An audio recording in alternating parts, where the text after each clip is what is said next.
Die seilskip Sankt Christopher met kaptein Bartholomew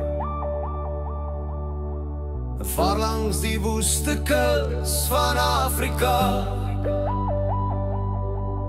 In die nachtgehemelwind, vreemde sterre so blind, ons voel verlore, ver van Portugal.